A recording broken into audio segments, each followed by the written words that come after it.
Alice in Wonderland by Lewis Carroll. Chapter 10. The Lobster Quadrille. The Mock Turtle sighed deeply and drew the back of one flapper across his eyes. He looked at Alice and tried to speak, but for a minute or two sobs choked his voice. "Same as if he had a bone in his throat," said the Gryphon, and it set to work shaking him and punching him in the back. At last the Mock Turtle recovered his voice, and, with tears running down his cheeks, he went on again. "You may not have lived much under the sea." "I haven't," said Alice. "And perhaps you were never even introduced to a lobster." Alice began to say, "I once tasted," but checked herself hastily and said, "No, never."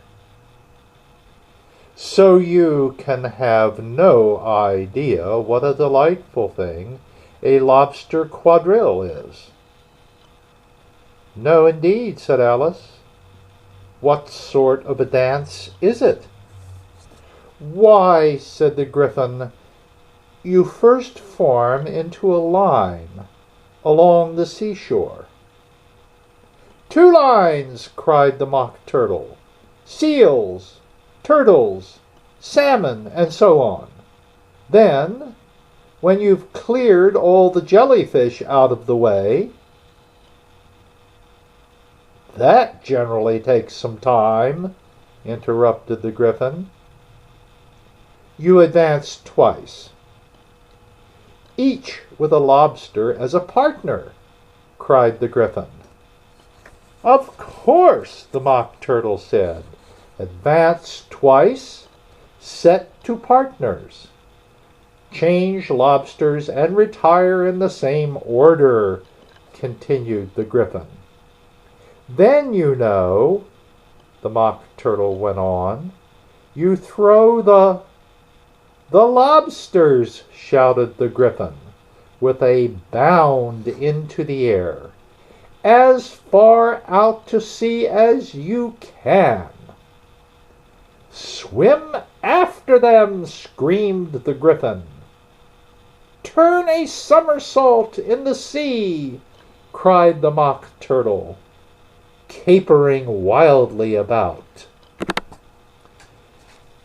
"Change lobsters again!" yelled the Gryphon at the top of his voice.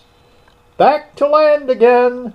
And that's all the first figure," said the Mock Turtle, suddenly dropping his voice, and the two creatures, who had been jumping about like mad things all this time, sat down again very sadly and quietly, and looked at Alice. "It must be a very pretty dance," said Alice timidly.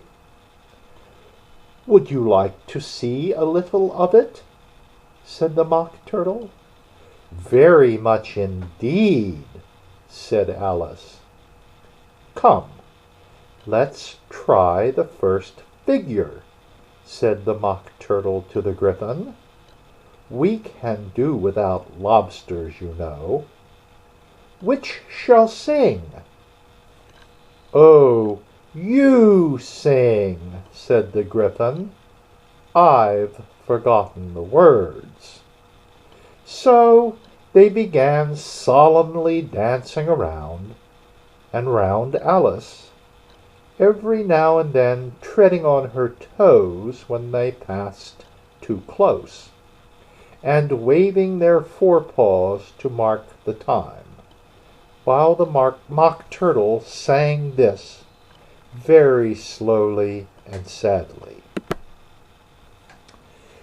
"Will you walk a little faster?" said a whiting to a snail. There's a porpoise close behind us, and he's treading on my tail. See how eagerly the lobsters and the turtles all advance. They are waiting on the shingle. Will you come and join the dance? Will you, won't you, will you, won't you, will you join the dance? Will you, won't you, will you, won't you join the dance? You can really have no notion how delightful it will be when they take us up and throw us, with the lobsters, out to sea. But the snail replied, too far, and gave a look askance. Said he thanked the whiting kindly, but he would not join the dance. Would not, could not, would not, could not, would not join the dance. Would not, could not, would not, could not join the dance. What matters it how far we go? His scaly friend replied. There is another shore, you know, upon the other side. The further off from England, the nearer is to France. Then turn not pale, beloved snail, but come and join the dance. Will you, won't you, will you, won't you, will you join the dance? Will you, won't you, will you, won't you join the dance? Thank you.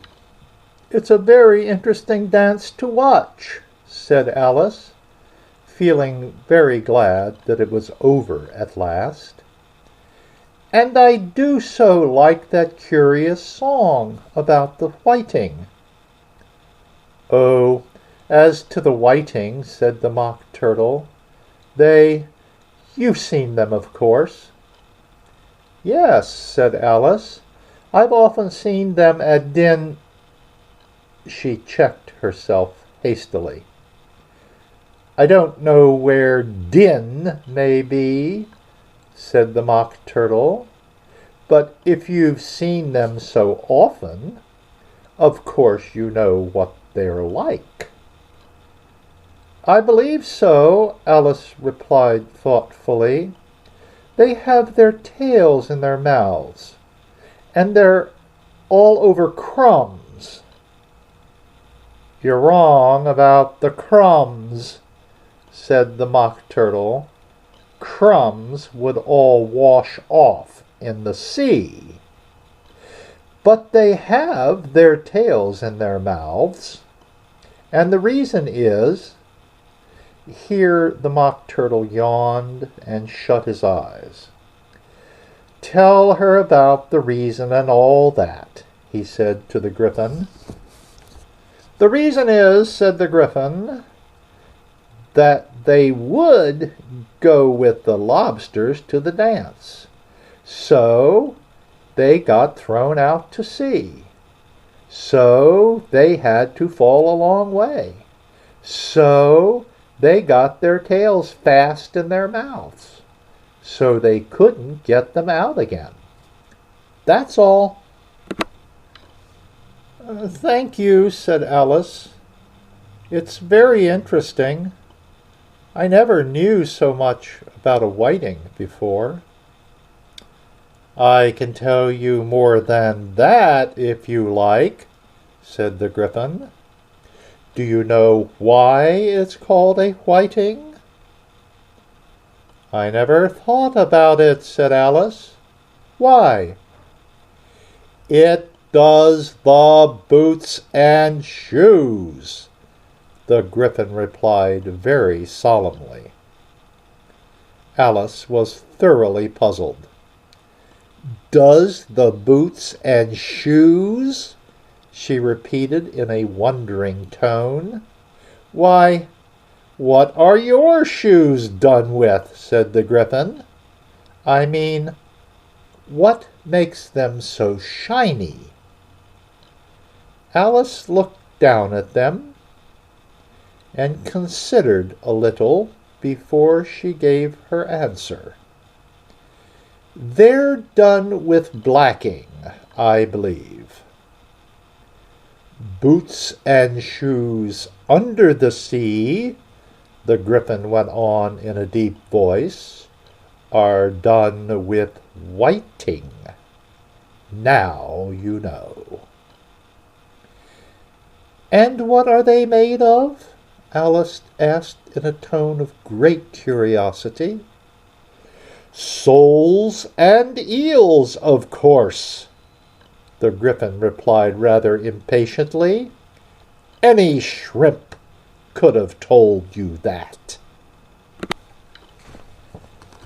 "If I'd been the whiting," said Alice, whose thoughts were still running on the song, "I'd have said to the porpoise, 'Keep back, please. We don't want you with us.'" "They were obliged to have him with them," the Mock Turtle said. "No wise fish would go anywhere without a porpoise." "Wouldn't it really?" said Alice in a tone of great surprise. "Of course not," said the Mock Turtle. "Why, if a fish came to me and told me he was going on a journey, I would say, 'With what porpoise?'" "Don't you mean purpose?" said Alice. "I mean what I say," the Mock Turtle replied in an offended tone. And the Gryphon added, "Come, let's hear some of your adventures." "I could tell you my adventures beginning from this morning," said Alice a little timidly, "but it's no use going back to yesterday, because I was a different person then." "Explain all that?" said the Mock Turtle. "No, no, the adventures first," said the Gryphon in an impatient tone. "Explanations take such a dreadful time."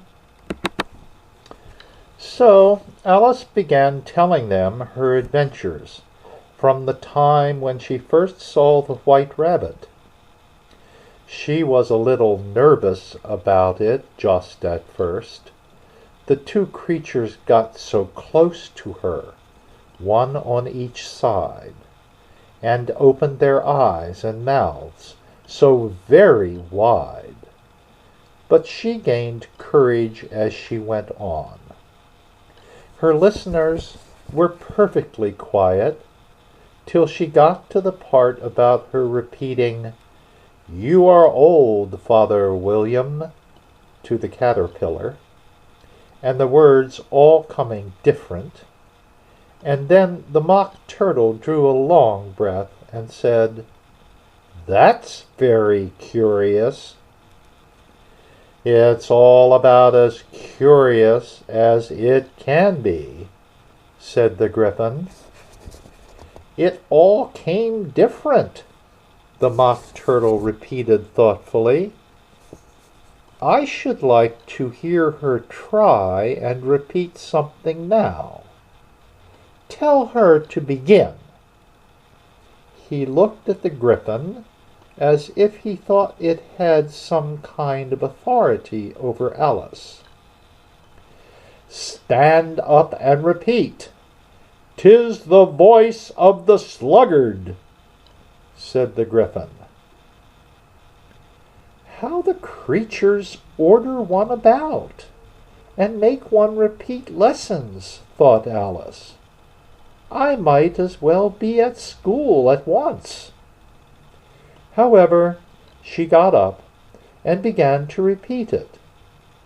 But her head was so full of the lobster quadrille that she hardly knew what she was saying, and the words came very queer indeed.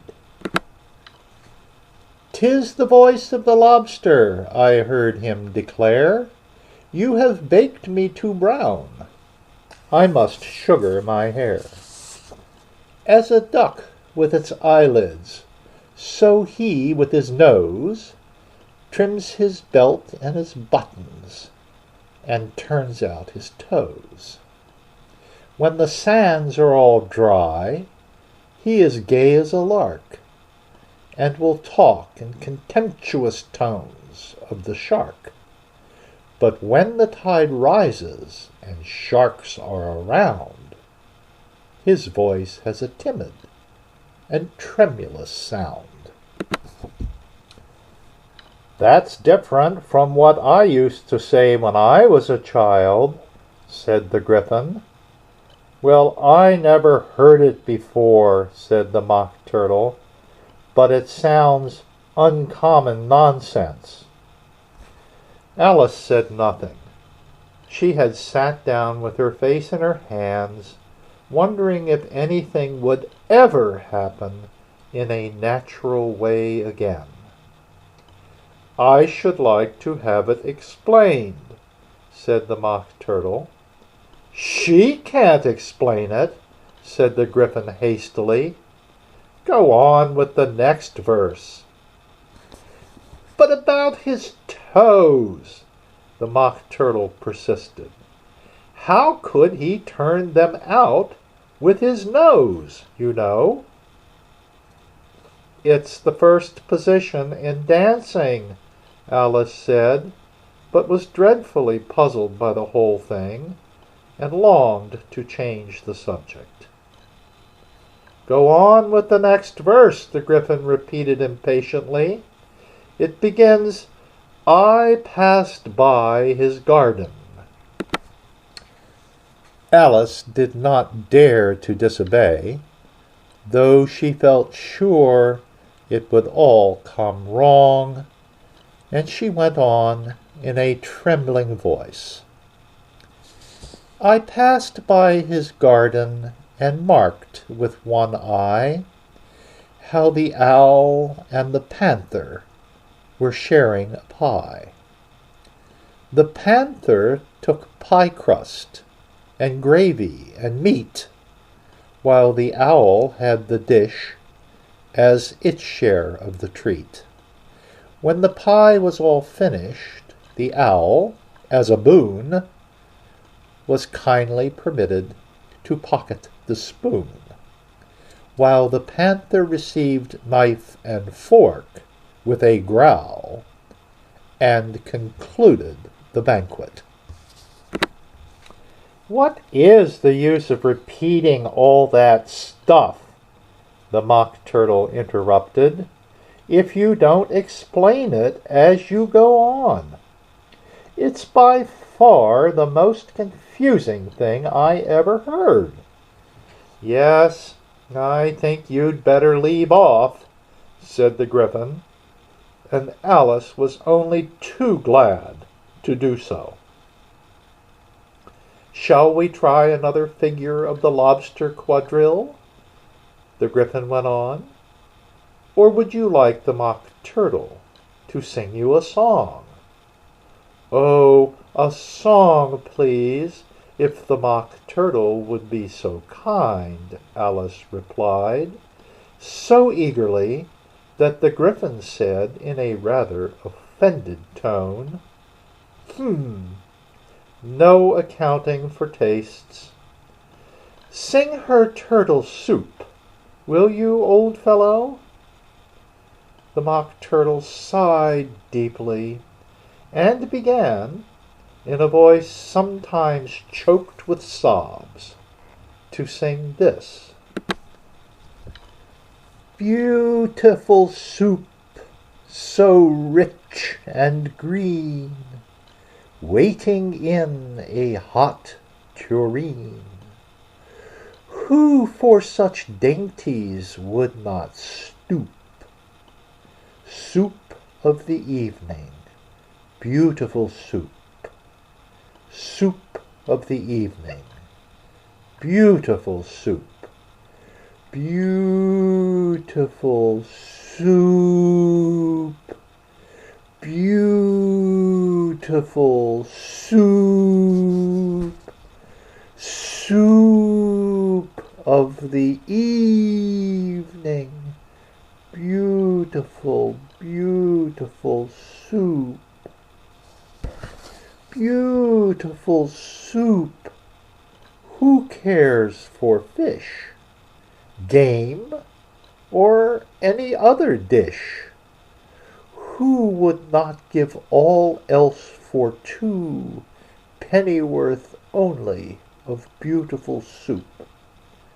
Pennyworth only of beautiful soup. Beautiful soup. Beautiful soup. Soup of the evening. Beautiful, beautiful soup. Chorus again, cried the Gryphon, and the Mock Turtle had just begun to repeat it when a cry of "The trial's beginning!"